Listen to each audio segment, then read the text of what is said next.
I'm Jeff Nelder, and this is my co-host Charlie Nguyen, and welcome to Job Ready. Today, we're joined by Carlee Wolfe, who is the Associate Vice President, Leader Development and Organizational Effectiveness for Hyatt Hotels Corporation. Now, welcome, Carlee, but I just want to pump up how we are so excited to have you here today because Hyatt has 1,300 locations across 70 countries. So your perspective is so global and so relevant. Welcome. Thank you. I'm excited to be here. Excited to be chatting with both of you, and it's a good topic. So we got a lot to do today. Well, before we get into that, Carlee, I just have to profess my appreciation and love for Hyatt. As you know, Yes. by the way, we're not being paid by Hyatt to plug their brand, and so just to be fully transparent to the audience, great brand to be associated with, great hospitality brand to stay at. So just want to let you know, well, very excited for our conversation today, Carlee. Yeah. I appreciate it. Well, I mean, I think your excitement is a good example because we chatted a little bit offline about some of your favorite Hyatt things, and I learned something new about your experience and brand that I was able to then dig in on the back end. So sometimes you just start with a little nugget with our passions and go for there. So I'm glad you shared it because it's in the spirit of the conversation, which is to spark and to learn and to be curious. That is it. And I'll tell you what I've been really excited about, Carlee. Yes. We are obsessed with job readiness, obviously. But today, what does it mean to prepare talent for work when the fundamental definition of a job is shifting, like from full-time knowledge work to fractional AI augmented expertise across multiple organizations like you guys have? What's a job in the future? Let's start out there. Yeah. So job of the future, as you said, is like changing as we talk today. And so if we look at like we could look at a Hyatt hotels and say what's changing there. For us, in one way, things aren't changing. Our purpose is to care for people so they can be their best when they come stay with us. And so that human connection, there's still a relevancy and a need for that experience. However, there's also things on the back end. How can we be smarter about what we do? If we're looking to deliver a better experience, we want to make it easy. We want to make easier, make it more personalized. And so how do we, from a workforce standpoint, ensure that we're building skills, hiring for skills, thinking about skills that we need that may not even be totally developed in the economy, and how do we start to pull those in to propel us forward so that people still want to stay with us, have the good human experience and the seamless customer experience on the other side, and from an employment perspective, be able to contribute confidently, to be able to innovate, to be able to augment for better. So I think that's from the Hyatt perspective. I also just think bigger workforce question is what are the skills that we need to develop and build, and how do we help, whether it's organizations or communities, actually be able to move into that space because workforce is so large. And when we talk about disruption on things like AI, we need to be really intentional about how we're bringing the full mass together and forward. Carlee, there's a lot of talk about what makes humans special. What are the future-proof skills for humans? And I know that, you know, Hyatt seems to me to be in the people business, but on the operations side, of course, there's probably a lot of potential to infuse the jobs with AI. So, like, I'm in the situation that is a Hyatt situation. Where does that AI augmented future come in? Like, how is that hitting you guys? How are you planning for it? What are people talking about? Yeah, I can give two examples. One maybe being really relevant to what I do, which is just I'll use the augmentation path, which is how can I augment parts of my role to help me move faster, more informed, or open up thinking. So something as simple as a chat GPT, we've been looking at on our team and saying, how can we evolve how we think about research as an example? Or when we think about building resources or tools that support our organization, how do we do that better? So I'll give a fun one, which is I have colleague listening on our team, which everything from employee engagement to onboarding, offboarding, acquisitions, bringing cultures together, and we're doing a little bit of research right now. And so someone on my team said, it would be really helpful is if I built a dashboard to make it easier to pull all these insights together and automate how we're thinking about what stories we want to tell. And so we're laughing inside of our team because she came back after a couple of days, and what we were laughing about was the fact that um, she was saying like, okay, what normally would take me a master's degree, several months of work, and calling up my buddies in the IO psych field, potentially all this time, plus think about the experience. She's like, I just did that in an afternoon, right? A couple days. So unbelievable amount of like pace to move advanced work forward. And so what does that do for us? It brings insights to the organization forward. My team got to learn. We got to celebrate. So those are the byproducts of learning. So that's one way. So that's on the, we'll call it like in my learning and development bucket. In the organizational standpoint, I think the same could be true for a customer or consumer. How are we learning faster? How are we learning deeper? How do we use that to become more personalized? Like if you think about going on our website today, it's not just about searching for a hotel around like a certain city, but I want to go scuba diving near a city but on a beach. Show me where that is, right? So you're able to leverage the build on the back end faster, more effective, more personalized to deliver that customer experience that I think today people are sort of expecting, but maybe still be delighted on. And I think the continued push is that delight because that for us means care. Hey, Carly, you talk a lot about, Hyatt is a people business, right? Hospitality is about people business. And as a loyalist, staying at a lot of different Hyatt properties around the world, I would say that there's not really a consistency in many instances in terms of how a guest is being greeted, being welcomed, and being delighted. By the way, this is not a knock on Hyatt in any way, shape, or form, but how do you work across to ensure that the expectation of delighting incoming guests is consistent across, and where does the technology play a role in that process? Mhm. Well, I think one of the things you're bringing up actually might be a differentiator, which is if we lean too hard on technology that becomes consistent, what feels personalized? So in your case, right, you stay with us a lot. I think you want that little extra touch. Like, hey, what are you doing here? We saw that you stayed with us in San Francisco last week. How was that? That is personalized. So I do think there's a human relevancy to connection, to understanding, to empathy that aids the experience that at least where we're at today is not, and by the way, personally, I don't think is replaceable. I think that is what continues to fuel engagement, connection, purpose.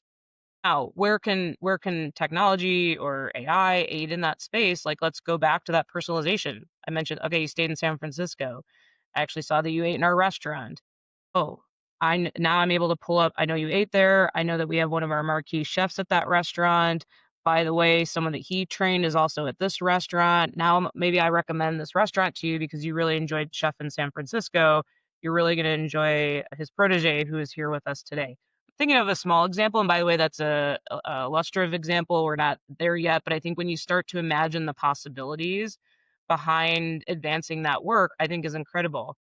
By the way, we're talking about workforce and skills. I think these are the types of skills that leaders can be advancing and thinking about and bringing to the table.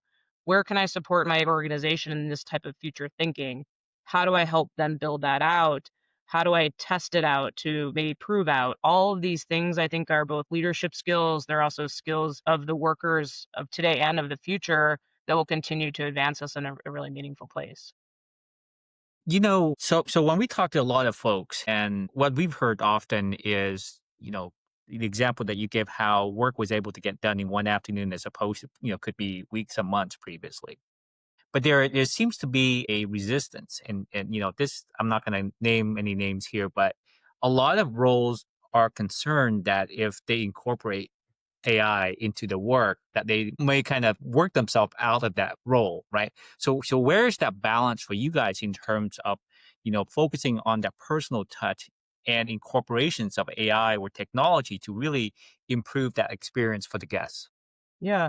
One of our key AI strategies actually is to really hit that head on, which is that we are about connection and care at the core. And so when we talk about AI augmentation, automation, efficiency, it's really about making us better so that we can be more efficient to deliver more, be more efficient to deliver deeper, be more efficient to have wider perspectives. So it's really about opening up capacity to accelerate where the organization is going, which by the way, also then plays into every single employee. Can I build this dashboard that we've been talking about, be really proud of that, and then use my other time to do more with it, to go deeper, to explore their ideas versus, well, I'm afraid if I not only build this dashboard, but admit that this used to require a master's degree and 2 months of work, or yeah, a month of work and 2 months of exploration, because I'm going to lose my job, right? By building that culture of learning, exploration, advancement, I think we're really able to get a lot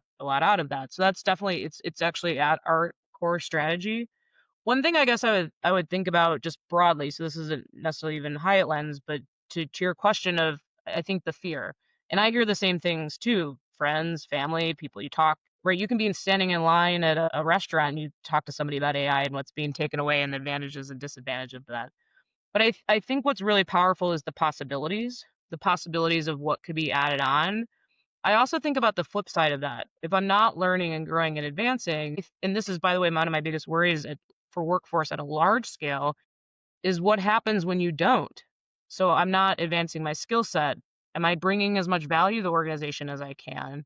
And then, by the way, if I just go off a fit and say I don't want to do that here, I leave. Well, are you marketable? Do you have the skill sets that other organizations are then requiring? So I do think there's this healthy tension of moving at pace, doing that when people are ready and they can, but also in the goodness of humans, both at work and as workforce. How do we also help bring people or nudge people along? Because it is a disruption and one of which that we want to help others succeed at. Carlee, I got to ask this. When you're on LinkedIn today, you see all sorts of volatility over, seems like a class of management kind of heckling everyday employees and a class of everyday employees kind of saying, AI is making me less valuable as a human being and I'm getting worked to death. It's like there's a lot of noise there, Oh, yeah. right? So, like, what responsibility do boards and executive teams have to make sure that employees don't feel like they are being taken advantage of when their jobs can be, diminished by AI? And I'm stacking the deck a little bit ahead of time because I know your perspective on this is very human centric, but I'd love to hear it for our audience. Yeah, I mean, I think there's yes, to your point, there's like for me, it all sits with kind of like the human aspect of things. And so what can boards and organizations be thinking about in terms of like the future of work? And one of the tensions that you're pulling on is AI, but I think we've had a lot of other tensions in the workforce since well, we'll just say maybe the past 10 years. You have a pandemic that put people flexibility of work. Then we kind of swung back and they back in the office. We want more of people. We want more hours of from folks. We have more generations in the workforce than we ever have, which kind of puts different points of view at the table. So I'm just naming economic influences that are happening today. So we have a lot of these parts that they're at play. And I think employees are feeling that. They're feeling this sort of like added pressure. And so I think from a board and leadership perspective, the question is from a workforce and workplace, where can we also turn the tables, right? Is it about how we promote people? Is it about how we reward people? Can we have more flexible work? Can we think about career paths differently? All of these things. And those are, by the way, more traditional questions, but I'm doing it intently to simplify, which is if the disruption and the pressure is stacked against us, and I think a lot of people feel this today, what can workplaces do to balance the other side a little bit more? Because I think, but what's amazing about it is any good disruption, I think, is born out of the misbalance. So that's what I'm excited for the future is how do we use this period to really kind of flip the workplace on its head and say, what can we be doing differently? Because we've really been asking our employees to do a lot differently. And how does that future look? So I think that's a good question to be asking at that org level. Why now, Del? I mean, why now? I think why now is, I mean, we're talking about a lot of change. I think there's also a lot of change yet to come. And so why not be ahead of it? Why not be the person that is in the news, is in this podcast, is in the community, is in the talks around, wow, I really want to go work there. Wow, I really want to engage with that brand because they're doing something meaningful that connects with me. I think that's the value. I have people come work for me and I have a delivery in the market that's needed, wanted, and felt. And I think at the end of the day, I mean, from a business perspective, if I'm sitting in the board or a CEO, that's where I'm generating growth and impact. So I think that's why in the game, be the leader in the game is the opportunity for sure. To build on the question that Jeff asked, but also kind of the point that you just made just now, came across an article that I think you were interviewed by HR Query. And I think you mentioned that the new HR mandate is that they got to think for the future, right? And you share that HR must be the driving force behind transformation. What does that mean? Yeah. I mean, I'd be curious from both your perspectives, what you're seeing in network and what you're hearing from folks. But what I'm seeing a lot from the HR table is one, how do we bring efficiency to the organization, which I think is table stakes. And I think not just HR should be asking that. I think we all should be, because back to the weight that employees feel, like, let's give them some relief, right? Like, let's help that out. So that's, I think, an opportunity. I've also been reading a lot where HR is enabling other functions. Like, how is HR supporting IT in bringing AI capability to different parts and pieces? That's great. I don't think we should not do that either. What I'm sort of thinking about, or in that article, or in general asking, is where can HR be sort of skipping over that and saying, what is our workforce of the future? How do we build AI leadership capability? Because that comes with sort of some of our traditional competencies, but maybe applied differently. But also understanding, like, markets that are shifting quicker and more dynamic than they ever before. So how do you plan a strategy in a shifting environment that requires a different set of leadership skills? So how is the head of HR or HR sort of sitting at that table? And things like workforce. Well, if the dynamic of a job is changing, right? Think about if it becomes more competitive or there's less of, right? We're sort of expanding it and contracting in, like, markets that we haven't. So maybe the jobs need to change. Are we leaning more into, like, fractional jobs, right? Today, a lot of those exist at the C-suite, but does that start to sit down lower for different reasons? Does gig economy play more into the corporate world? Again, I'm also pulling on things that exist and applying them in different ways. But I think these are the questions that I believe HR can be bringing to the table around moving forward and ahead with a little bit maybe of unclear and uncertainty. And the last thing I'll add is we've talked a little bit about workforce. I think HR and community, and if you work at a big enough organization, things like CS, corporate social responsibility, can also be looking at, hey, are we helping move skills forward? It's not just about our workforce, but it's also the communities that we sit in and serve. Because I think we're in a time of disruption where it's communal, right? It's big. So I think that question could be an interesting one to explore too. So, Carlee, yeah, I'm go going to ahead. play devil advocate to your point just a second here, because Yeah. that's the reason why I asked that. Because typically, and I'll just speak for myself, when I think of HR, no question that HR should have a seat at the table. And I think for most organizations, HR plays a really key role in the human development in a number of things. But for a lot of us, we think about HR in more of a administrative function, more of a internal police, if you will, or compliant, right? And it's arguable that HR is not external facing, it's not customer facing, it's not that sort of like the front line reacting in real time to what's happening in a marketplace. So why would transformation be driven by HR and not more empowering to the frontline management, to the people interacting with the customers, to really initiate and be the driving force behind it? Yeah, I mean, I think it's an interesting question, and part of it maybe I'll push on too, which is assumptive that of like a leading transformation that you're doing it alone. I don't think the transformation that we're talking about or the charge or the change is owned maybe even by one particular person. I think, to your point, it is leadership in the organization. What role can HR play in that, though? I think they can be bringing these questions to the table. I think they can be pushing the dialogue forward. And to your point, I think that could inspire a number of things. One, open up thought that may not have existed. Two, create the pause to create bigger impact in the future strategies of the organization, just to name a few. The other big one, which I think HR plays a huge role in, is helping to support and think about the culture environment and where that continues to intentionally evolve over time. And if your head of people, culture, i.e. HR, is role modeling the types of questions, the types of thinking, the types of strategies that enable that future looking organization, if nothing else, I think that that's like the number one place that it should be outside. But as you said, it also is owned by everything else, up to the CEO, down to the frontline employee. But I think that that's a key part in it. Carlee, I couldn't help but think about your perspective on, you know, empathy, care, human connection.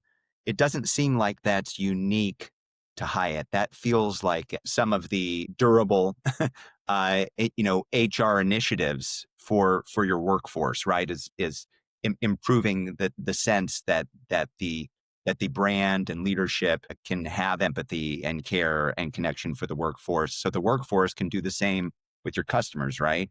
So when when I see all of the fear and kind of the angst reflected in this dialogue between leadership and employees, sometimes it seems like there are leaders who feel like fear and anger are good for their organizations. What are they thinking? Are they just fundamentally misguided? Like, what's your perspective? And I mean, I know you're human centric, but I'd love to hear it. Yeah.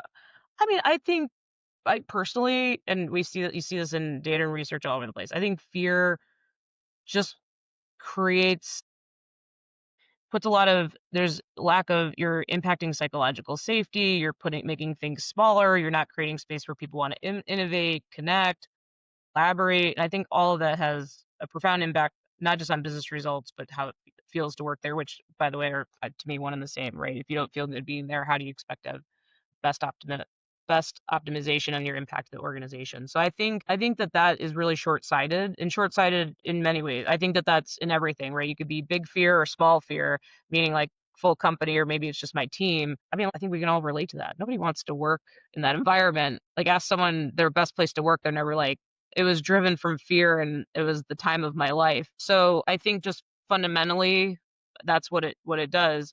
I think that perhaps the flip side of that is the question of, where can care show up? And so for us, actually, our CEO, Mark Koplamazian, coined this phrase of empathy plus action equals care. And so I really relate to that both as a place that I work, but also personally because it creates this equation of action. And so to your question, empathy in time of change when people are fearful, well, let's talk about that. What are you afraid of? Okay, you're afraid you're going to lose your job. Now I empathize. I understand that. Well, now what action can I take? What as a leader can I set the environment to reinforce that you're not losing your job because you're learning a new skill? And then that's felt as care from that employee. So I go with pause. I go with, like, how do we bring care and heart to the work that we're in, and I think there's real value to that in meaningful and impactful ways. So you're operating at super scale, a scale that most companies never even contemplate. How are you guys doubling down on that empathy plus action initiative to create the type of workforce that we see every time we walk into a Hyatt, where they're connected, it feels like they're present, they're not reflecting, that type of fear that we see reflected on LinkedIn a lot. What are you doing? What are the actions? Yeah, I can bring in two. One is we've been talking about AI, and I'll just bring back the reinforcement of we want people to engage in sort of this ecosystem of AI to help their jobs, to learn skills, et cetera. And the investment then has been, right, this will help create capacity for you to do more, to impact more, to be where you're passionate. So not only are we saying that, but then you reinforce that by taking action, like giving people the tools, having space to explore, rewarding those innovations that come out of that. So I think that's, big picture, what does the company say and what do we do about it? And then I think there's sort of like the local approach. There's the localization of that within our role. So in my role, you've heard me talk about colleague listening. We've done a lot of work over the years in the classic customer service value chain. Happy employees, happy customers, increased revenue. The way we look at it is, how are we engaging and supporting our colleagues? How does that positively impact our guest experience, which ultimately drives results? And so over the years, we've looked at that, and what we've been able to provide the organization is a real understanding of, if you can support colleagues with these handful of items within their experience, we know not only does that help them feel good and feel supported and feel engaged, it also has an impact on the guest side. And it works both ways, right? You start hearing things on the guest. We encourage our leaders to then do one question back, which is there something happening on the employee side that you can diagnose?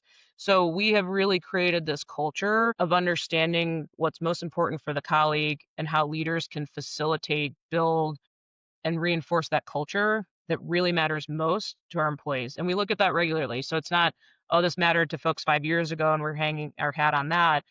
But as the world changes, so do colleague needs, and we are on that. I've on average, on an annual basis, I stayed about 4 to 5 months at Hyatt properties around the world. By most standards, that's a lot. And then in addition to that, I stayed maybe a month or two at brands such as Marriott and others.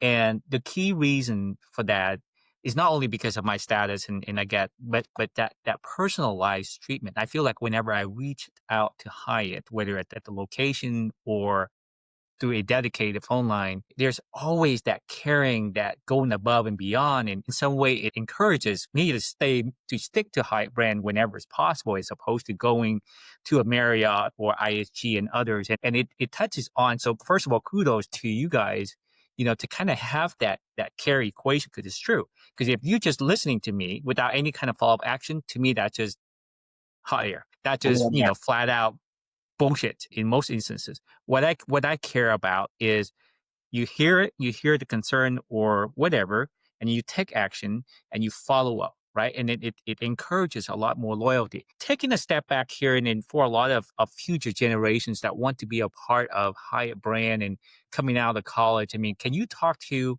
our audience and to those individuals who's looking for an opportunity at Hyatt and say, if you want to be a part of Hyatt, here are kind of non-negotiables or core values that you need to demonstrate. Here are some of the specific skills, whether they're technical or they're power skills, that you have to have the demonstrated competency on in order to be a part of Hyatt. Good question. One thing I'd like to share is I think, and this was not the core of what you're asking me, but I think hospitality is a great industry career path to get into. I've been with Hyatt now for almost 5 years. And one of the first things I learned was the investment in the careers that people have in hospitality from, to your point, coming out of whatever phase of life and entering the space, it becomes this amazing ecosystem of opportunity. And you have lifelong industry folks and Hyatt folks that have been around because they're very passionate about what they do, caring for and supporting others, being in their communities. This is something I've also learned a lot about. It's not just about this sort of brick and mortar space that sits on a corner. It's about how are you representing the community that you're in? How are you, meaning like offering events, showcasing music, food, thought leaders, conversation. All of these things come in and out of a hotel. So I just start with that because you asked me why, or what people can be thinking about. One is just the opportunity within the career space. So bringing that and having that mindset of what's possible, where can I stay curious in my career evolution within the hospitality segment? For Hyatt, I think values and what we believe in is a huge, huge part of the organization. So you hear me talk a lot about care. I'm really not overselling this or being cheesy about it. I just think people care a lot about one another. If you came to visit our corporate office or you went to a hotel, right, people just the simple like saying hello, holding the elevator, asking how you're doing. Like these are just things that are core to what we do. And so I think having that passion and that sense of self and being is core. And then I think looking at what people are interested in, right? So you could be chef, you could be front desk, you could be housekeeping, you could be, to your point, IT person, you can be HR. So I think the question then comes with, what skills can you hone that are not just hospitality oriented, but are sort of in the here's where I can add value in a particular role. So those would be the ways that I'd be thinking about it, but would encourage people to have the conversation about hospitality. It's a very cool space. Carlee, I want to ask one last question before we go today, and we're coming up on time. And Charlie may jump in after me because he always does. But is there any Wait. reason? What you're I'm going to just jump in kidding. now? I'm just kidding. I'm just kidding. I'm just trying to check you. No, but Hyatt has every business function that any business has exists at Hyatt at scale to operate like that. So it's not just hospitality that requires this stakeholder approach, in my perspective, but is there any reason why any industry shouldn't be doubling down on, empathy and plus action equals care, and having the workforce in this mind state that you guys foster? There's no reason they shouldn't. And I think in the time of transformation and change, we've talked throughout this conversation about unease, fear. I think the way to support people through that is through care. I also think when we put a spotlight on something like AI, which is moving fast, and we can all have our shiny penny syndrome where we're like, ooh, let's do that. Yes, let's move faster. I think by applying a moment of care, we can also understand the potential unintentional consequences of moving quickly.